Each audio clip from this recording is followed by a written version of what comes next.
10 en punto de la mañana. Muchas veces noticias que manejamos en la mañana de Arriba Gente, con el paso del tiempo nos pueden llevar a tener una determinada percepción, o bien del aumento, o nos llama la atención la reiteración de ese tipo de noticias. Cada tanto, y por estudios que se realizan en nuestro país, por estadísticas que se llevan, nos damos cuenta que esa percepción que tuvimos, bueno, no estuvo equivocada. Cuando, por ejemplo, y vieron que hoy prácticamente arrancamos Arriba Gente con el procesamiento de 3 personas con prisión, obviamente, por la explotación sexual y abuso de una niña de 11 años. Y hemos estado hablando en más de una oportunidad de este tema que venía tocándolo Magdalena desde el móvil. Durante el año 2016, según datos del Instituto del Niño y el Adolescente, INAU, el INAU recibió 2.647 denuncias por violencia a menores correspondiendo.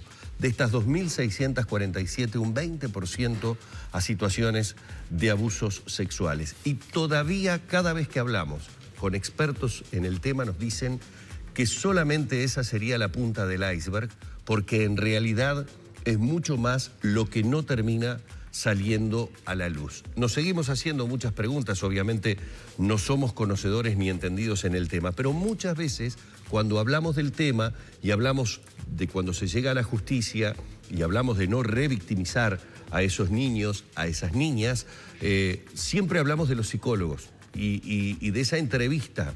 Así que qué mejor que hoy tener invitado a un psicólogo forense como Gustavo Álvarez para que nos hable de su trabajo, para que nos hable en definitiva también de lo que él piensa y de cómo ve, cómo trabajamos en nuestra sociedad esta situación. Primero, el agradecimiento por aceptar la invitación.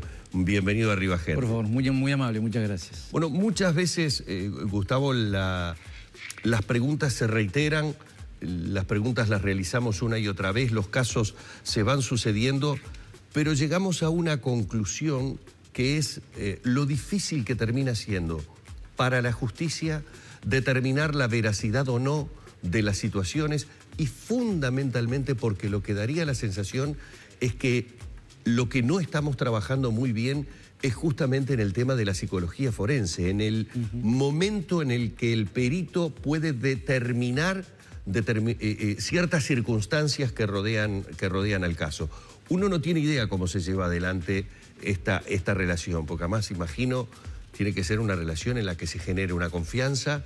Claro. Que, a ver, el ámbito judicial muy pocas veces le puede dar al niño el entorno que le permita tener un sinceramiento, una confesión de estas características. No sé si me equivoco con respecto a esto. ¿Las condiciones están dadas para trabajar correctamente? Hablando en forma general, son pocas las veces que realmente las condiciones ideales están dadas para hacer un acto pericial, ¿no?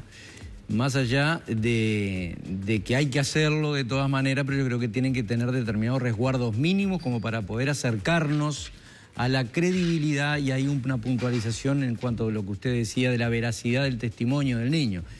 El determinar una veracidad, si es verdad o no es verdad, es prácticamente imposible, porque muchas veces todos, y los televidentes también, estamos mintiendo sin darnos cuenta que estamos mintiendo.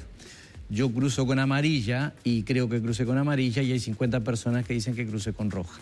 Yo puedo aplicar todas las técnicas habidas y por haber, y yo voy a seguir pensando, porque es mi verdad, producto de cuestiones internas, que es verdad lo que yo digo y que crucé con amarilla. Dicho esto, a lo que se apunta, o lo que se debería apuntar en una entrevista psicoforense, más allá de las técnicas que se tienen que utilizar, es a evaluar la credibilidad del testimonio del niño.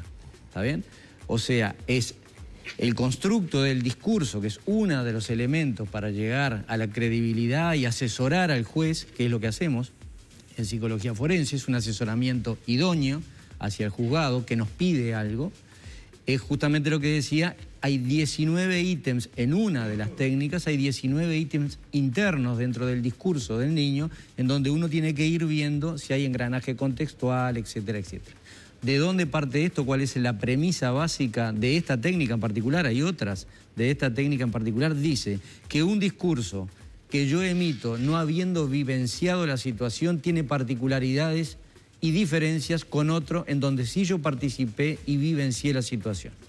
Y a punto de partida de eso, esta técnica, valga la redundancia, apunta justamente a eso. En esta misma mesa, Gustavo, algunos especialistas o expertos han sostenido que el relato de un niño que no fue vivenciado, es decir, un relato construido, una mentira, un relato construido, se desgrana a medida que va avanzando la pericia, justamente porque el niño no es capaz de sostener ese relato si no es real. ¿Eso es tan fácil? No es fácil porque primero yo adhiero a lo que usted dice en cuanto a que hay relatos construidos, hay memorias implantadas en el niño. Esto quiere decir que todos los niños que dicen que han sido abusados hay que desechar la situación y tomarla como algo normal, entre comillas, no, ni por asomo, ni por asomo. El que un niño diga que ha sido abusado, tocado, etcétera, etcétera, es altamente significativo para nosotros, personas, ciudadanos comunes y corrientes, padres, madres, hermanos. También es peligroso decir que los niños no mienten. Los niños sí mienten y yo desde el punto de vista técnico tengo que tener esa hipótesis para poder evaluar, porque si no yo voy a autoconfirmar una sola hipótesis. ¿A qué me refiero con esto? Para que quede claro. Si yo, científico, en mi rol de profesional, digo, los niños mienten y no hay memorias implantadas, yo voy a ir a tratar de confirmar eso, sin darme cuenta. Yo tengo que partir, por lo menos por método científico, de 2 o 3 hipótesis. Una de ellas es que está mintiendo y ha sido entrenado, otra que está diciendo la verdad, y así sucesivamente. Y después, por determinadas técnicas, sí, poder evaluar y acercarnos. Esto no es matemática, en respuesta a la pregunta, no es matemática. A veces es muy sencillo, otras veces no es tan sencillo. Acá va de la mano de la edad que tiene el niño. Claro, a edad más temprana es más fácil demostrar esa construcción del relato.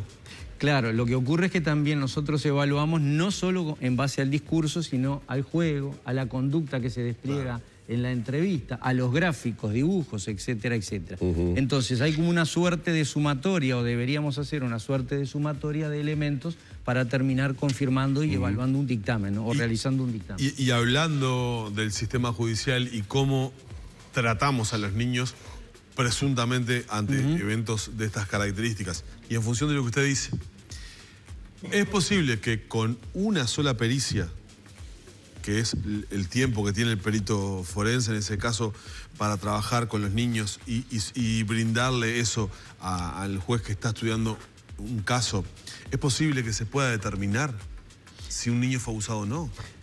A ver, hay casos y casos. Yo voy a hablar desde donde yo trabajo, cómo yo trabajo este tipo de temas. Las pericias en general, no exclusivamente las de abuso sexual infantil.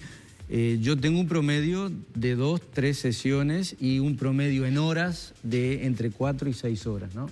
El acceder a la intimidad de un otro, con lo que usted decía hace un momento, no es que graciosamente viene el niño o el adulto, inclusive se sienta delante de un desconocido y desgrana su vida y su intimidad graciosamente. No es así.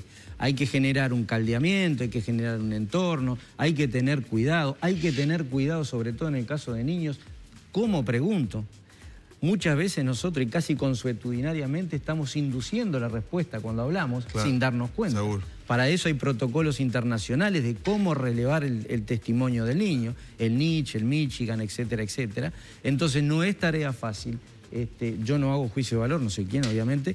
Yo digo pero le lleva muchas horas. A mí me lleva muchas horas. Y varias sesiones. Y varias sesiones, sí, sí. O sea que... Sí, estamos en un debe en ese sentido. Bueno, de hecho, hemos tenido aquí, hablando de salud mental, muchas veces a muchos profesionales, y cuando hablamos de pacientes a los que hay que tratar para llegar a determinar y conocer realmente cuál es la causa de determinado mal a nivel de su salud mental, es necesario un tratamiento bastante largo. Cuanto más el que de repente se confiese algo, y acaba la pregunta, porque hago la pregunta a la inversa. Estamos partiendo de la base, en este caso y hasta ahora, de que el niño haya mencionado algo que nos hace sospechar sobre la posibilidad de un abuso. Pero ¿y cuando el niño es abusado? Las pruebas están porque testigos, vecinos o familiares denunciaron y el niño se planta en no querer reconocerlo ¿Cuál es el trabajo allí que se realiza, si es que se realiza algún trabajo? Porque normalmente estos niños están dominados por un entorno de poder, de violencia o de agresividad que los lleva a decir, si vos contás esto, mirá que al que le va a ir mal es a vos. Exacto. Porque va a pasar esto, va a pasar esto. Ya sabemos esos manejos que hacemos los adultos con los niños. Allí, ¿cómo es el trabajo? Porque ahí hay que construir un relato que no existe en realidad. Exacto, está muy bien planteado. Cuando hay pruebas indubitables externas al discurso del niño, bueno, nuestra tarea prácticamente no es pertinente, ¿no? De todas maneras, y visto desde el punto de vista de la sanidad mental, es bueno que el niño pueda verbalizar y ser escuchado. ¿Por qué digo esto de ser escuchado y hago énfasis en esto? Porque muchas veces el relato del niño, cuando pone en conocimiento de los adultos una situación de abuso, es un relato tardío.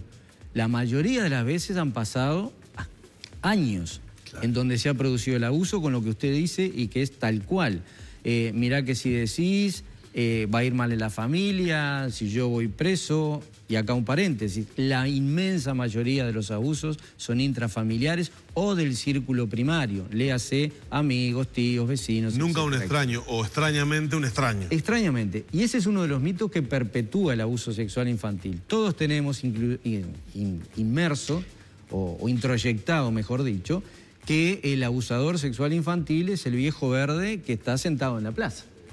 Tiene los ojos inyectados de sangre y mira a los niños, bastante lejos de eso. Sí. ¿No? Y eso ayuda a perpetuar. Cuando le decimos a los niños, ¿no? Cuidado en la calle con extraños o desconocidos, cuidado en la casa, mejor dicho. Cuidado en la casa y también, a ver, esto no es satanizar la relación adulto-niño, ¿no? No, pero está bien que lo digamos así. No, por supuesto que sí. También nosotros educamos para que el niño sea dócil y se someta al adulto. Sí. ¿Está?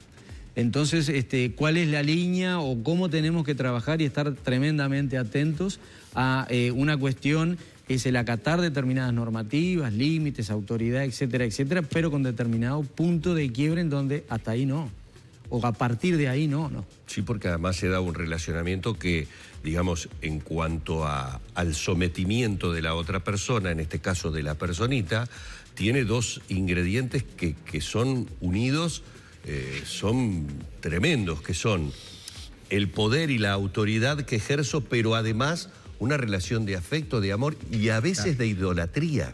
Totalmente. Entonces puede llegar a tener una fascinación, la relación, dicho esto entre comillas, por supuesto, porque no es tal, pero sí el sometimiento puede tener una fascinación que sea muy difícil para el perito, para el profesional, extraer la verdad de la situación, porque hay, a ver, como una forma de ver esa realidad completamente distinta. Sin lugar a duda. Cuando no, justamente en base a lo que usted dice, que es acertado, cuando no hay un desplazamiento en otra figura para que sea culpable. El niño no puede terminar de enfocar lo real de su vivencia en el padre, pongámosle, y lo termina desplazando hacia otro lugar, hacia otra persona. Exacto. Y ahí se complejiza aún más la situación, ¿no? Pero realmente un trabajo que como cada vez que hemos tenido profesionales del tema, habla de lo delicado, de lo verdaderamente complejo, y además lo que hemos dicho siempre, ¿no?